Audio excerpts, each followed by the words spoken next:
Corona ವೇಳೆ ಸೋಂಕಿತರಿಗೆ oxygen bed ಸಮಸ್ಯೆ ಇನ್ನಿಲ್ಲದಂತೆ ಕಾಡ್ತಾ ಇದೆ. ಇಂಥದ್ದೇ ಸಮಸ್ಯೆಯಿಂದ ಬೇಸತ್ತಿದ್ದ ಕೋಲಾರದ ಮುಳಬಾಗಿಲು ತಾಲೂಕು ಆಡಳಿತ ಹಳೆಯ ನ್ಯಾಯಾಲಯ ಕಟ್ಟಡವನ್ನು ನವೀಕರಿಸಿದೆ.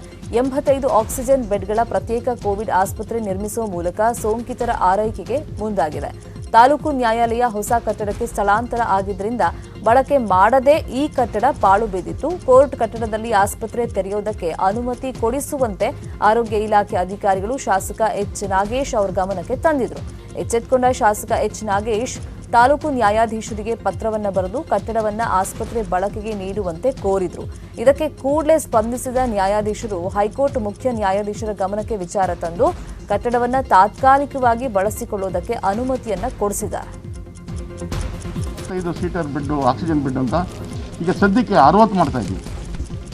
ಆಕ್ಸಿಜನ್ ಪೈಪ್ಲೈನ್ ಎಲ್ಲ ವರ್ಕ್ ನಡೀತಾ ಇದೆ. ಇನ್ನು 25 ಸ್ಪೇರ್ ಆಗಿ ಇಟ್ಕೊತೀವಿ. 60 ಆಕ್ಸಿಜನ್ ಸಪೋರ್ಟೆಡ್ ಬೆಡ್ಸ್ ಅದನ್ನು ಮಂಡೇ ಉದ್ಘಾಟನೆ ಮಾಡೋಣ ಅಂತಿದ್ವಿ. ಯಾಕಂದರೆ ಇನ್ನೂ ಪೈಪ್ಲೈನ್ ಕೆಲಸ ಆಗ್ತಾಯಿದೆ, ಎಲ್ಲ ಜೋಡಿಸ್ಕೊತಾ ಇದೆ. ಮೆಡಿಸಿನ್ಸ್ ಅದು ಇಲ್ಲಿ ತರಬೇಕು, ನಮ್ಮ ಮೆಡಿಕಲ್ ಐಟಮ್ಸ್ ಎಲ್ಲ ತಂದು ಇಟ್ಕೊಂಡು ಶುರು ಮಾಡೋಣ ಅಂತ ಅರ್ಧಂಬರ್ಧ ಮಾಡಿ ನಿಲ್ಲಿಸಬಾರ್ದು. ಸ್ಟಾರ್ಟ್ ಆದಾಗ ಆವತ್ತಿಂದ ಪೇಷಂಟ್ ತಂದಿಲ್ಲಿ ಸೇರಿಸ್ಕೋಬೇಕು ನಾವು. ಅದಕ್ಕೆ ಊಟದ ವ್ಯವಸ್ಥೆಯಲ್ಲಿ ತಿಂಡಿ, ಮಧ್ಯಾಹ್ನ ಊಟ, ರಾತ್ರಿ ಊಟನೂ ನಮ್ಮ ತಾಲೂಕ್ ಪಂಚಾಯತ್ ಅಧ್ಯಕ್ಷರಾದಂಥ ಎ ವಿ ಶ್ರೀನಿವಾಸ್ ಅವರು ಅವರಿಗೆ ಉಚಿತವಾದ ಊಟ ಕೊಡೋಕ್ಕೆ ಒಪ್ಕೊಂಡಿದ್ದಾರೆ. ಊಟದ ವ್ಯವಸ್ಥೆನೂ ಆಗಿದೆ. ಇನ್ನು ಒಳಗಡೆ ನಿಮ್ಗೆ ಗೊತ್ತಿದೆ, ಹೊಸದಾಗಿ ಲೈಟಿಂಗು, ಆಮೇಲೆ ಟಾಯ್ಲೆಟ್ ಅರೇಂಜ್ಮೆಂಟ್ಸು, CC ಕ್ಯಾಮ್ರಾ ಎಲ್ಲ ಆಗಿದೆ. CC ಕ್ಯಾಮ್ರಾ ಎಲ್ಲ ಆಗಿದೆ. ಆಮೇಲೆ ಆಕ್ಸಿಜನ್ಗೆ ಇಲ್ಲೊಂದು ಜಾಗ ಮಾಡಿದ್ವಿ ಸಿಲಿಂಡ್ರಿಗೆ, ಪ್ಲ್ಯಾಂಟಿಗೆ 24 ಗಂಟೆ ಸತತವಾಗಿ ಆಕ್ಸಿಜನ್ ಸಿಗುತ್ತೆ. ಪವರ್ ಸಪ್ಲೈ ಫೇಲ್ ಆದರೆ ಒಂದು ಜನ್ರೇಟರ್ ತರ್ತಾಯಿದ್ವಿ, ಜನ್ರೇಟರ್ ಇನ್ಸ್ಟಾಲ್ ಮಾಡ್ತೀವಿ. ಯಾವುದೇ ಕಾರಣಕ್ಕೂ ಪೇಷಂಟ್ಸ್ಗೆ ಆಕ್ಸಿಜನ್ ತೊಂದರೆ ಆಗಬಾರ್ದು. ಇದರಲ್ಲಿ 60 ಆಕ್ಸಿಜನೇಟೆಡ್ ಬೆಡ್ಸ್ ಇದೆ. ಮತ್ತು ಇಲ್ಲಿ ಎಲ್ಲ ಡಾಕ್ಟರ್ಸ್ನ ವಾಲಂಟಿಯರ್ಸ್ನ ನಾವು ಶಾಸಕರ ಒಂದು ಬೇಡಿಕೆ ಮಾಡಿದ್ದಾರೆ. ಆಮೇಲೆ ಗ್ರೂಪ್ ಡೀಸು ಎಲ್ಲರೂ ಯಾರು ವಾಲಂಟಿಯರ್ಸ್ ಬಂದು ವರ್ಕ್ ಮಾಡೋಕ್ಕೆ ರೆಡಿ ಒಂದು ಅವಕಾಶ ಮಾಡಿಕೊಡ್ತಾ ಇದ್ದಾರೆ. ಈ 60 ಬೆಡ್ ರೆಡಿ ಆದ ನಂತರ ಯಾವುದೇ ಒಂದು ವ್ಯಕ್ತಿಗೆ SpO2 ಸ್ಯಾಚುರೇಷನ್ ಕಡಿಮೆ ಆದಲ್ಲಿ ಇಲ್ಲಿ ಅನುಕೂಲ ಸಿಗುತ್ತೆ. 60 ಬೆಡೆಡ್ ಫುಲ್ ಆಕ್ಸಿಜನೇಟೆಡ್ ಬೆಡ್ಸ್ ಇದೆ. 80 ಜನ ಪೇಷಂಟ್ಗಳನ್ನ ಇಲ್ಲಿ ಇರೋವಂಥ ವ್ಯವಸ್ಥೆ ಕೋವಿಡ್ ಆಗಿರೋದ್ರಿಂದ ಇಲ್ಲಿ ಮಧ್ಯಾಹ್ನದ ಹೊತ್ತು ಊಟದ ವ್ಯವಸ್ಥೆ, ಈ ಯಾರು ಪೇಷಂಟ್ಗಳು ಬರ್ತಾರೋ ಬರೀ ಅಡ್ಮಿಷನ್ ಯಾರು ಇರ್ತಾರೋ ಅವ್ರಿಗೆ ಮಾತ್ರ ಅಷ್ಟೇ. ಮುಂದಿನ ದಿವಸಗಳಲ್ಲಿ ಕೋವಿಡು ನಮ್ಮ ತಾಲೂಕಲ್ಲಿ ಕಮ್ಮಿ ಆಗಬೇಕು. ಕೋವಿಡ್ ಇವತ್ತು ಇದರಲ್ಲಿ ನಮ್ಮ ಸ್ಥಳೀಯ ಕೋರ್ಟು ನ್ಯಾಯಾಧೀಶರಾದಂಥ ಎಡ್ವರ್ಡ್ ಸಾಹೇಬರು ಕೋವಿಡ್ ಕೇರ್ ಸೆಂಟ್ರ್ ಮಾಡಬೇಕಂತ ತಾಲೂಕು ವೈದ್ಯಾಧಿಕಾರಿಗಳಿಂದ ಪತ್ರ ಬರೆದು ಈ ಥರ ಕೋವಿಡ್ ಕೇರ್ ಸೆಂಟ್ರ್ ಮಾಡೋದಕ್ಕೆ ಅನುಮತಿ ಕೇಳಿದಾಗ ಸಾಹೇಬರು ತಕ್ಷಣ ಸ್ಪಂದಿಸಿ ನಮ್ಮ ತಾಲೂಕು ನ್ಯಾಯಾಧೀಶರು ಜಿಲ್ಲಾ ಸತತ ನ್ಯಾಯಾಧೀಶರ ಒಂದು ಅನುಮತಿಯನ್ನು ಪಡೆದು ಜಿಲ್ಲಾ ನ್ಯಾಯಾಧೀಶರು ಉಚ್ಚ ನ್ಯಾಯಾಲಯದ ಆದೇಶವನ್ನು ಪಡೆದು ಕೋವಿಡ್ ಕೇರ್ ಸೆಂಟ್ರಿಗೆ ತಾತ್ಮತಿಯನ್ನು ನೀಡಿದ್ದಾರೆ. ಅವರ ಸ್ವಂತ ನಿಧಿ. ಕೊರೋನಾದಿಂದ ತಂದೆ ತಾಯಿ ಕಳ್ಕೊಂಡ ಮಕ್ಕಳಿಗೆ ಮಾಸಿಕ 3,500 ರೂಪಾಯಿ ನೀಡಲಾಗುತ್ತೆ ಅಂತ ಸಿಎಂ ಬಿಎಸ್ವೈ ಮಹತ್ವದ ಘೋಷಣೆಯನ್ನ ಮಾಡಿದ್ದಾರೆ. ಅನಾಥ ಮಕ್ಕಳಿಗೆ ಬಾಲಸೇವಾ ಯೋಜನೆಯನ್ನ ಆರಂಭ ಮಾಡಲಾಗುತ್ತೆ. ಪೋಷಕರು ಇಲ್ಲದ ಮಕ್ಕಳನ್ನ ನೋಂದಾಯಿತ ಮಕ್ಕಳ ಪಾಲನಾ ಕೇಂದ್ರಗಳಿಗೆ ದಾಖಲಿಸಿ ಆರೈಕೆ ಮಾಡಲಾಗುತ್ತೆ. ಅನಾಥ ಮಕ್ಕಳಿಗೆ ಕಿತ್ತೂರು ಚೆನ್ನಮ್ಮ, ಮೊರಾರ್ಜಿ ದೇಸಾಯಿಗಳಂತ ವಸತಿ ಶಾಲೆಗಳಲ್ಲಿ ಉಚಿತ ಶಿಕ್ಷಣವನ್ನ ನೀಡಲಾಗುತ್ತೆ. 10ನೇ ತರಗತಿ ಮುಗಿಸಿದ ಮಕ್ಕಳ ಕೌಶಲ್ಯಾಭಿವೃದ್ಧಿ ಅಥವಾ ಉನ್ನತ ಶಿಕ್ಷಣಕ್ಕೆ ಉಚಿತ ಲ್ಯಾಪ್ಟಾಪ್ ವಿತರಣೆ ಮಾಡಲಾಗುತ್ತೆ ಅಂತ ಸಿಎಂ ಹೇಳಿದ್ದಾರೆ. ಇನ್ನು 21 ವರ್ಷ ಮೇಲ್ಪಟ್ಟ ಹೆಣ್ಣು ಮಕ್ಕಳ ಮದುವೆ ಅಥವಾ ಉನ್ನತ ಶಿಕ್ಷಣಕ್ಕೆ 1 ಲಕ್ಷ ರೂಪಾಯಿ ಸಹಾಯಧನದ ನೆರವನ್ನ ಘೋಷಣೆ ಮಾಡಲಾಗಿದ್ದು, ಕೋವಿಡ್ನಿಂದ ಅನಾಥವಾದ ಮಗುವಿಗೆ ತಲಾ ಒಬ್ಬ ಮಾರ್ಗದರ್ಶಿ ನೇಮಿಸಿ ಎಲ್ಲಾ ನೆರವನ್ನ ನೀಡುವುದಾಗಿ ಬಿಎಸ್ವೈ ಘೋಷಣೆ ಮಾಡಿದ್ದಾರೆ. ಕೋವಿಡ್ನಿಂದ ಅನಾಥರಾದಂಥ ಮಕ್ಕಳಿಗೆ ವಿಸ್ತೃತ ಕುಟುಂಬದ ಸದಸ್ಯರ ಆರೈಕೆಯಲ್ಲಿರುವ ಮಕ್ಕಳಿಗಾಗಿ ಮಾಸಿಕ 3,500 ಸಹಾಯಧನವನ್ನು ನೀಡಲಾಗುವುದು. 10 ವರ್ಷದ ಒಳಗಿನ ಮಕ್ಕಳಿಗೆ ಆರೈಕೆ ಮಾಡಲು ಯಾವುದೇ ವಿಸ್ತೃತ ಕುಟುಂಬದ ಸದಸ್ಯರು ಲಭ್ಯವಿಲ್ಲದಿದ್ದಲ್ಲಿ ಸದರಿ ಮಕ್ಕಳನ್ನು ನೋಂದಾಯಿತ ಮಕ್ಕಳ ಪಾಲನಾ ಸಂಸ್ಥೆಗಳಲ್ಲಿ ದಾಖಲಿಸಿ ಆರೈಕೆ ನೀಡಲಾಗುವುದು. ಮಕ್ಕಳಿಗೆ ಉತ್ತಮ ಗುಣಮಟ್ಟದ ಶಿಕ್ಷಣವನ್ನು ಒದಗಿಸಲು ಮಾದರಿ ವಸತಿ ಶಾಲೆಗಳಲ್ಲಿ ಶಿಕ್ಷಣ ನೀಡಲಾಗುವುದು. 10ನೇ ತರಗತಿ ಪೂರೈಸಿದ ಮಕ್ಕಳಿಗೆ ಉನ್ನತ ಶಿಕ್ಷಣಕ್ಕಾಗಿ ಅಥವಾ ಕೌಶಲ್ಯಾಭಿವೃದ್ಧಿಗಾಗಿ ಲ್ಯಾಪ್ಟಾಪ್ ಅಥವಾ ಟ್ಯಾಬ್ ಒದಗಿಸಲಾಗುವುದು. ಕೋವಿಡ್ನಿಂದ ಕೋವಿಡ್ನಿಂದಾಗಿ ತಂದೆ ತಾಯಿಯನ್ನ ಕಳ್ಕೊಂಡು ಅನಾಥರಾದ ಮಕ್ಕಳ ನೆರವಿಗೆ ಕೇಂದ್ರ ಸರ್ಕಾರ ನಿಂತಿದೆ. ಪಿಎಂ ಕೇರ್ಸ್ ಫಂಡ್ನಲ್ಲಿ ಈ ಮಕ್ಕಳ ಭವಿಷ್ಯ ನಿಧಿಯನ್ನ ನೀಡಲಾಗುತ್ತೆ. ಇನ್ನು ವಯಸ್ಸಿಗೆ ಬಂದ ಮೇಲೆ ಆ ಮಕ್ಕಳಿಗೆ ಪಿಎಂ ಕೇರ್ಸ್ ಫಂಡ್ ಅಮೌಂಟ್ ಸಿಗುತ್ತೆ. ಇನ್ನು ಕೋವಿಡ್ನಿಂದ ಅನಾಥವಾದ ಮಕ್ಕಳ ಪಾಲನೆ ಪೋಷಣೆ ದೃಷ್ಟಿಯಿಂದಲೇ ಅಧಿಕಾರಿಗಳ ಸಭೆ ನಡೆಸಿದ ಪ್ರಧಾನಿ ನರೇಂದ್ರ ಮೋದಿ ಈ ಘೋಷಣೆಯನ್ನ ಮಾಡಿದ್ದಾರೆ. ದೇಶದ ಭವಿಷ್ಯವಾಗಿರುವಂತಹ ಮಕ್ಕಳ ರಕ್ಷಣೆ ಹಾಗೂ ಸಹಾಯ ಮಾಡಬೇಕಾಗಿದ್ದು ಸರ್ಕಾರದ ಕರ್ತವ್ಯ ಅಂತ ಪ್ರಧಾನಿ ಮೋದಿ ಹೇಳಿದ್ದಾರೆ.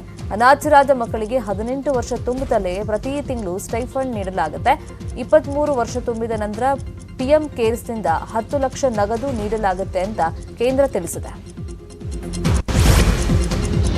ರಾಜ್ಯದಲ್ಲಿ ಸೋಂಕು ತಡೆಗೆ ಜನ ಸಹಕರಿಸಬೇಕು. ಜನ ಸಹಕರಿಸಿದ್ರೆ ಲಾಕ್ಡೌನ್ ವಿಸ್ತರಣೆ ಅನಿವಾರ್ಯವಾಗಲಿದೆ ಅಂತ ಬೆಂಗಳೂರಲ್ಲಿ ಬಿಎಸ್ವೈ ಹೇಳಿದ್ದಾರೆ. ರಾಜ್ಯದಲ್ಲಿ ಜೂನ್ 7ರವರೆಗೆ ಲಾಕ್ಡೌನ್ ಕಂಟಿನ್ಯೂ ಆಗುತ್ತೆ. ಆ ಬಳಿಕ ಪರಿಸ್ಥಿತಿಗೆ ಅನುಗುಣವಾಗಿ ಮುಂದೆ ನಿರ್ಧಾರ ಕೈಗೊಳ್ಳಲಾಗುತ್ತೆ ಅಂತ ಸಿಎಂ ಹೇಳಿದ್ದಾರೆ. ಇನ್ನು ಡಿಸಿಎಂ ಅಶ್ವಥ್ ನಾರಾಯಣ್ ಮಾತನಾಡಿದ್ದು, ಲಾಕ್ಡೌನ್ ಸಡಿಲಿಕೆ ಕುರಿತಂತೆ ಇನ್ನೂ ಯಾವುದೇ ನಿರ್ಧಾರ ಆಗಿಲ್ಲ. ಗೃಹ ಸಚಿವ ಬಸವರಾಜ ಬೊಮ್ಮಾಯಿ ಮಾತನಾಡಿದ್ದು, ಸದ್ಯ ಲಾಕ್ಡೌನ್ನಲ್ಲಿ ಯಾವುದೇ ಬದಲಾವಣೆ ಇಲ್ಲ. ಈಗಾಗಲೇ ಕೇಂದ್ರ ಗೃಹ ಇಲಾಖೆ ಜೂನ್ 30ರ ತನಕ ಕಠಿಣ ಕ್ರಮಕ್ಕೆ ಸೂಚನೆ ಕೊಟ್ಟಿದೆ.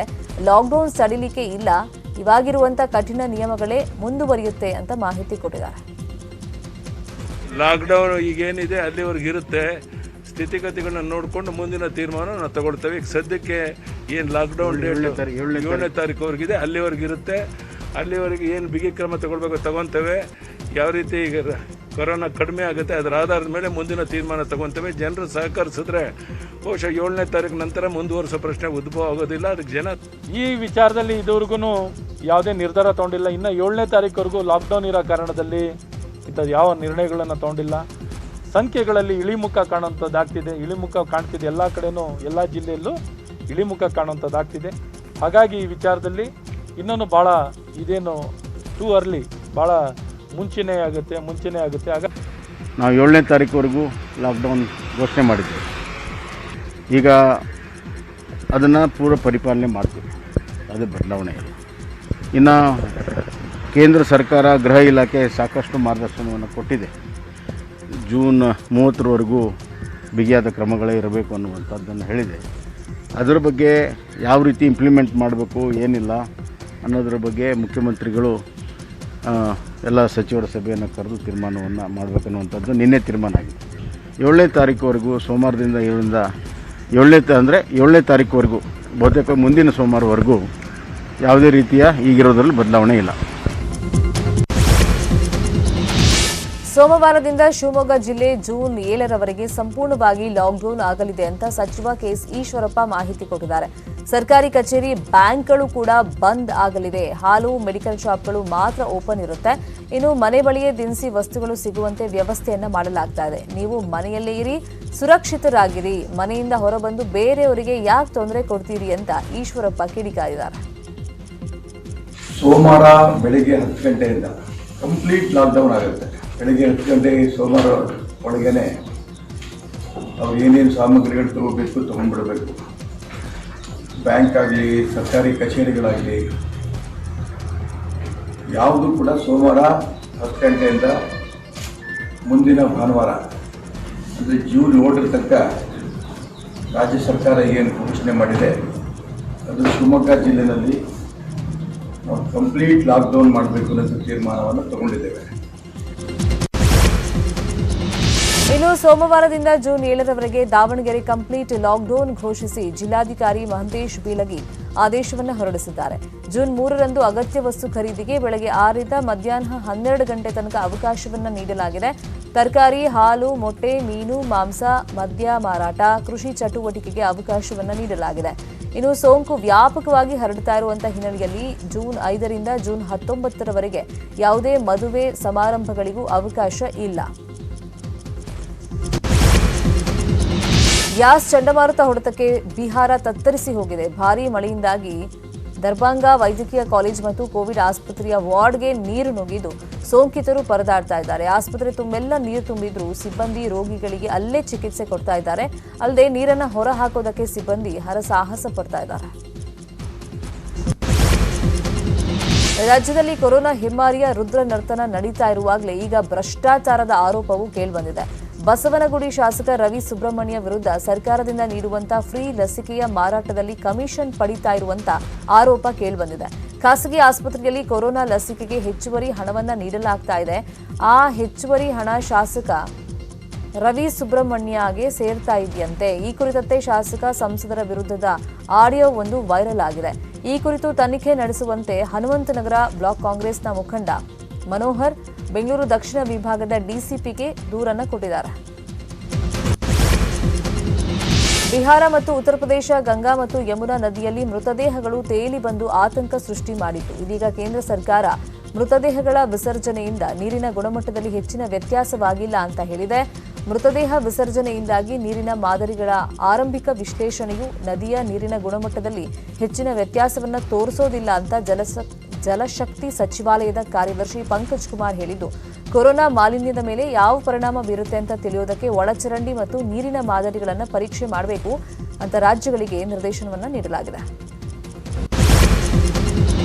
ಕೇಂದ್ರ ಸರ್ಕಾರ ಹೇಳಿದ್ರೂ ಕರ್ನಾಟಕಕ್ಕೆ ಮಹಾರಾಷ್ಟ್ರ ಆಕ್ಸಿಜನ್ ಕೊಡ್ತಾ ಇಲ್ಲ ಅಂತ ಧಾರವಾಡದಲ್ಲಿ ಸಚಿವ ಜಗದೀಶ್ ಶೆಟ್ಟರ್ ಹೇಳಿದ್ದಾರೆ. ರಾಜ್ಯಕ್ಕೆ ಈಗ 1200 ಮೆಟ್ರಿಕ್ ಟನ್ ಆಕ್ಸಿಜನ್ ಪ್ರತಿದಿನ ಬರ್ತಾ ಇದೆ. ಅದರಲ್ಲಿ ಮಹಾರಾಷ್ಟ್ರದಿಂದ 240 ಮೆಟ್ರಿಕ್ ಟನ್ ಹಂಚಿಕೆ ಮಾಡಿದ್ರು, ಆದರೆ ಮಹಾರಾಷ್ಟ್ರ ಆಕ್ಸಿಜನ್ ಕೊಡ್ತಾ ಇಲ್ಲ. ಹೀಗಾಗಿ ಕೇಂದ್ರ ಸರ್ಕಾರ ದೆಹಲಿಯ ಜಾಮ್ ನಗರದಿಂದ ಆಕ್ಸಿಜನ್ ನೀಡ್ತಾ ಇದೆ ಅಂತ ಶೆಟ್ಟರ್ ಮಾಹಿತಿ ಕೊಟ್ಟಿದ್ದಾರೆ. Metric ton every day allocation ಇವತ್ತು ನಮಗಾಗಿದೆ. ಆದರೆ ಇವತ್ತೇನಾಗಿದೆ, ನಮಗೊಂದು ಅದರಲ್ಲಿ 240 ಮೆಟ್ರಿಕ್ ಟನ್ನು ಮಹಾರಾಷ್ಟ್ರದಿಂದ ಅಲೋಕೇಶನ್ ಮಾಡಿದ್ದು. ಆದರೆ ಅವರು ಕೊಡದೇ ಇರೋದಕ್ಕೆ ನಾನು ಮತ್ತು ಪಿಯೂಷ್ ಗೋಯಲ್ ಅವರಿಗೆ, ಜೋಶಿ ಅವರಿಗೆ ಹೇಳಿದೆ, ನಾನು ಅದು ಸಿಗುವಂಥ ವ್ಯವಸ್ಥೆ ಮಾಡ್ತೀವಿ ಅಂತ ಹೇಳಿ ಇವತ್ತು ಪಿಯೂಷ್ ಗೋಯಲ್ ಅವರು ಹೇಳಿದ್ದಾರೆ ಮತ್ತು ಜೋಶಿ ಅವರು ಅದಕ್ಕೆ ಹೆಚ್ಚಿನ ರೀತಿ ಪ್ರಯತ್ನ ಮಾಡ್ತಾ ಇದ್ದಾರೆ. ಉಳಿದಿರುವಂತಹ ಪ್ರಮುಖ ಸುದ್ದಿ ನೋಡೋಣ ಬ್ರೇಕ್ ಆದ್ಮೇಲೆ. ಅದಕ್ಕೂ